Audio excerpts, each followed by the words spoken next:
If your blood runs orange and blue, this is the pod for you. You're listening to Orange and Blue Bloods, hosted by EJ Stewart and Tommy Beer. Let's get to it, New York. So we head into Wednesday.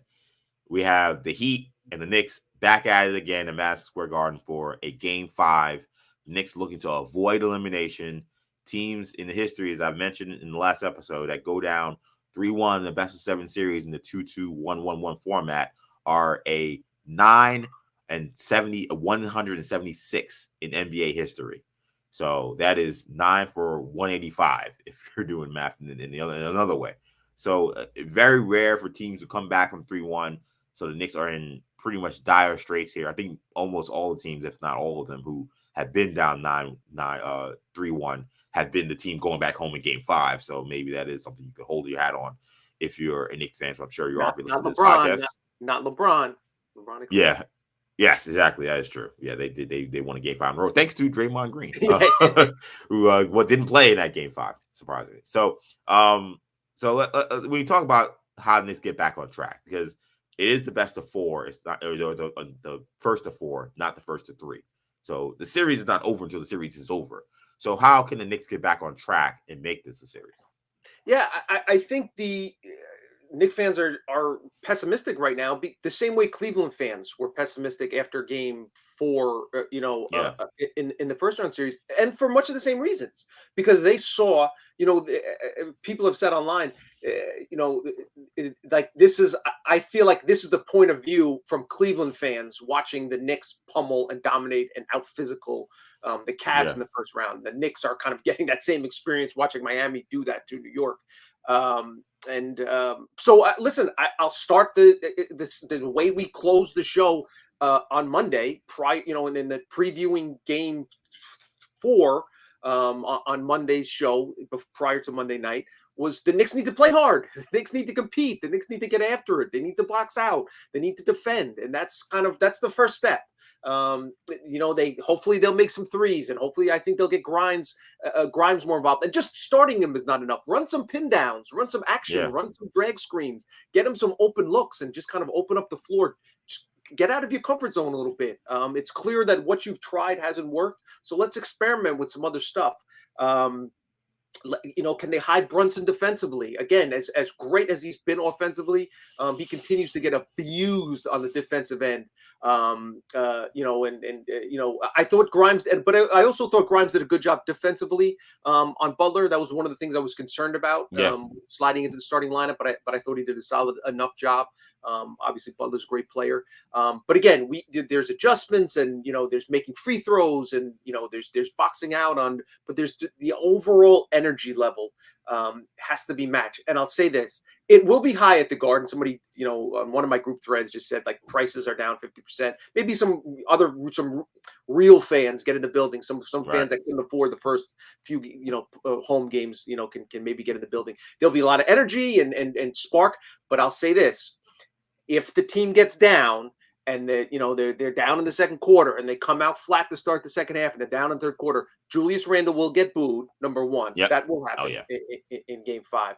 And there's other fallout from it and all that other stuff. But if they come out and play hard and compete, listen. All you can do is win one game. Barrett talked about, and credit to RJ. We probably spent a little bit too much time focusing on the negative, but you have to when you're down 3-1 and 2 terrible performances. Credit to RJ.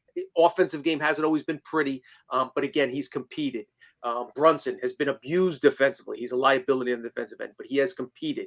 It seemed like those were the only two guys that really took the task. If the rest of the team can match their effort, their intensity, Knicks will be in good shape. And listen, make it a close game. Like that's the thing I think that's so alarming from a Knicks fan perspective is that most fans didn't expect them to sweep the Heat or get through in 5, whatever the case might be. 7-game series, rock fight, one possession game, final 3 minutes. The last 2 games haven't been close. Game 1 wasn't all that close. I think that's what's most alarming from a Knicks perspective. Yeah, like you said, they've been thoroughly outclassed for much of this series. I think one of the keys to getting back on track will be a fast start. And I think it's got to start with their defense. Like the Heat, I just feel like almost every first quarter they've been too comfortable offensively. Like I just don't think that the Knicks have done anything to kind of make them uncomfortable. I think that the Knicks are one of those teams defensively where you don't see many big adjustments in terms of how they're going to play their coverages. So I think it leads to a team feeling like they know what they have to do in order to beat the Knicks. Like it's not going to be like, oh, well, they're playing zone now, so we got to do this. Or they're doubling this guy, so I think the Knicks are going to play how they play. They're going to double Butler, and I think it's about the Heat just going and making the right play. Speaking of adjustments, though, on the Butler thing, stop running double teams at him on the catch and weak side one pass away. Those are things they need to clean up. But they gotta live with live with Butler having a 40 piece. Like I really think that's the case at this point. Like you can't because these other guys, I don't care what they shot in the regular season, they're shooting too well now. Like they're shooting the 3-ball too well, so you can't live with going to a scramble drill and them swinging the ball. First of all, they're moving the ball too well too. Yep. So even when the Knicks do rotate pretty well, they're still finding the open guy. Yep. They're patient offense. They're not going to force bad ones. So the Knicks can't live with the Heat. I don't know. They made 13 threes last night, I think, and that's not even a huge number. But in this series, it's huge because these games aren't in the 130s, 140s. So they can't live with that number. They got to keep them under 10 made threes if they want a chance to win any of these games. In the games in the Cleveland series, in the games that Mitchell exploded, the Knicks won those contests. Game one, right, when I for 38, and but yeah, I think your really good point is the start because this, I think that is first quarter is always important in playoff games, any game.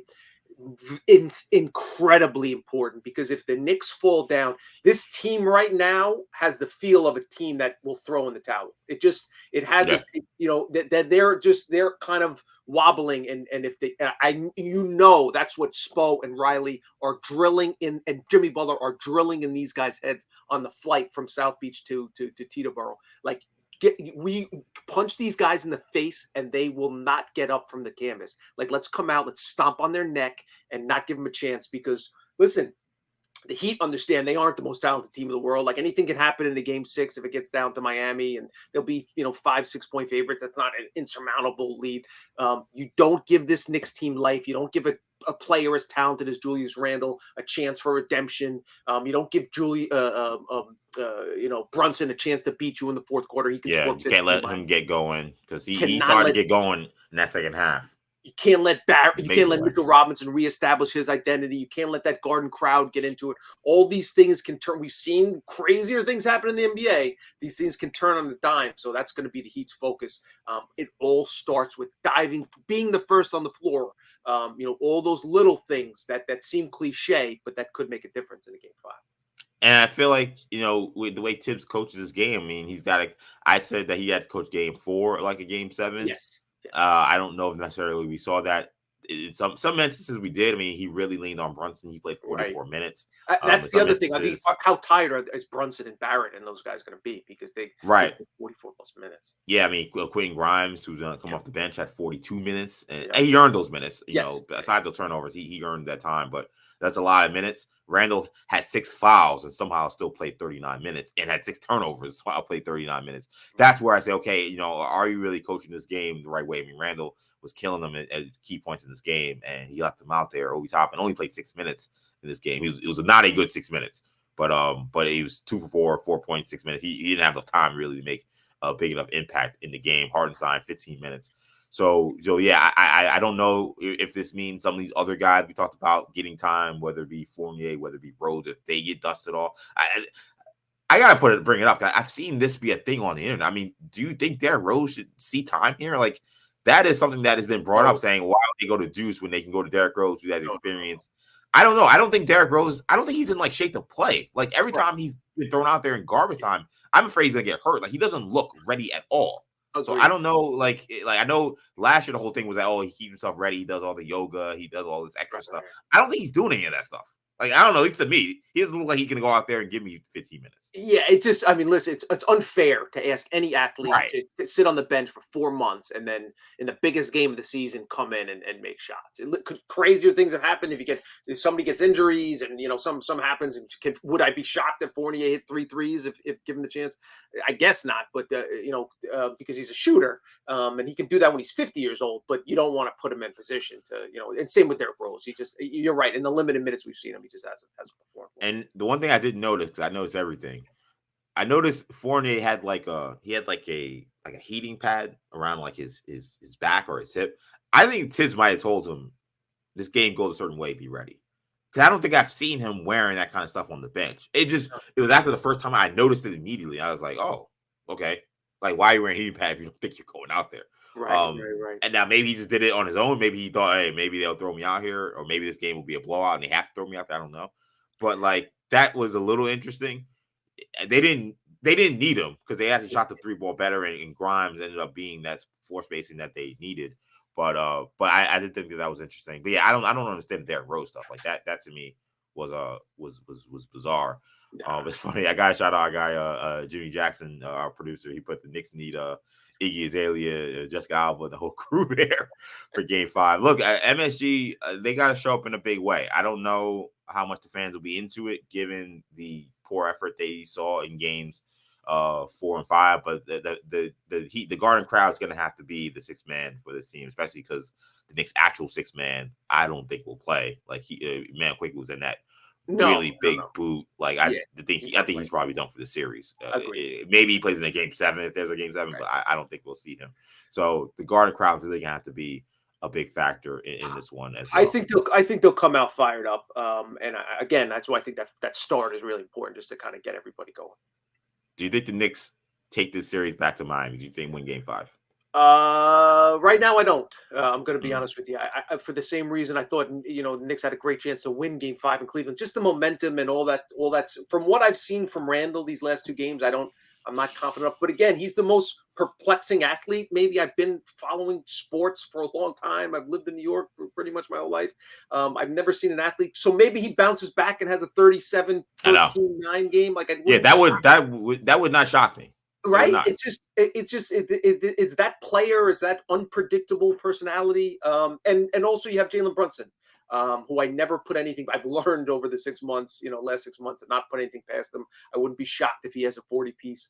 But there's just a lot of stuff trending in the wrong direction. And you made a good point. The excess minutes that Brunson and Barrett and those guys had to play. The Heat, surprisingly, the team with the better depth now has the advantage. That short turnaround. But I think that first quarter, that start is really, really important. Knicks need to get out to if they fall my concern is if they fall behind. They've been great and a resilient group all season. I don't know if they have how much gas they have left in the tank to fight out from another hole. I don't know if they have that want to right now. Yeah, I mean, because of that depth you're talking about, I mean, Butler played 42 minutes, Bam had 38. Everyone else was, pretty reasonable. Strus at 37, but like a lot of guys in the 20s. And the Knicks, you got 2 guys on the bench, Obi Toppin and McBride playing, a combined 10 minutes. That can't happen. Like I don't like that can't happen. Knicks can't afford to have those guys give you. The problem is Obi didn't earn extra minutes. That is true. Right. He's got to play better. I mean, he with lost the Duncan Robinson. Played, Obi still didn't earn it. I know. Yeah. I mean, he lost Duncan Robinson 1 pass away. I mean, some of that stuff was just like, again, like what's going on? So, yeah, I think that this is. I'm gonna say the Knicks win this game only because I think a lot of this honestly will be on the Heat. I think that's how I feel about the series at this point. The Heat now, they make all the rules. They kind of dictate the terms of the series. Right. I think if the Heat come out with the focus they had in games 3, games 4, I don't think the Knicks win at all. Do I think that they'll have that same focus? They've played 4 really, not necessarily perfect games at all, but they've been really in tune with the playoff intensity, everything it takes to win a playoff game in terms of the want they've had. Do I think they play that way 5 times in a row? I'm gonna say no. I don't know if they've played really well down the stretch. They're due for a bad game, so I think for that reason, I'll say the Knicks get one. But if there's any team that can keep that level of intensity, with the Heat culture, what they've created, it is this Eric Spoelstra and Pat Riley led team. I was shocked that they went into Milwaukee and won Game 5. That's It shocked everybody. I'll say that. So that and I think that series really increased their confidence to a great deal. I 100%. think that like when you beat the Bucks, a team that was a favorite to win the championship, you beat them in 5 games, you go on the road and win. I think that now they see the Knicks and they don't see Giannis Antetokounmpo across the other way. They don't see Drew Holiday, they don't see Middleton, they don't see champions. They see good players, talented players, but not the players the Bucks have. So I think that is also why the Heat have played with so much poise and so much. And also they watch the tape too. They see Randall quit. Like that infused them with confidence. If I was Eric Spoelstra, I'd just be showing Randall low light reels of him saying, like, look at this is their leader. This is how he's playing. And that only ratchets up their intensity and their focus to say, okay, if we got him, we'll get the other guys soon. 100%. Just play that clip of Randall saying they wanted more than us on the plane, constantly just drill into the heads like that. That just gives you so much to think that we've taken this guy's soul. Really has got to make you feel confident. And last thing on that Randall thing, because it was one point I wanted to bring up too, regarding the energy we've seen, the lack of energy, the lack of density. Like, there's not one player on the Miami Heat who looks like how Randall looks defensively. Like that's also what's so jarring about this series. Yes. Like, not every Knick is giving the greatest effort, but none probably as bad as Randall. And if you look at the Miami Heat roster, every guy that's getting even, Highsmith playing 6 minutes, none of them look like that. None of them are just laggy-gagging around. None of them are just floating around. Like, every guy that's out there is giving maximum effort for however many minutes they play.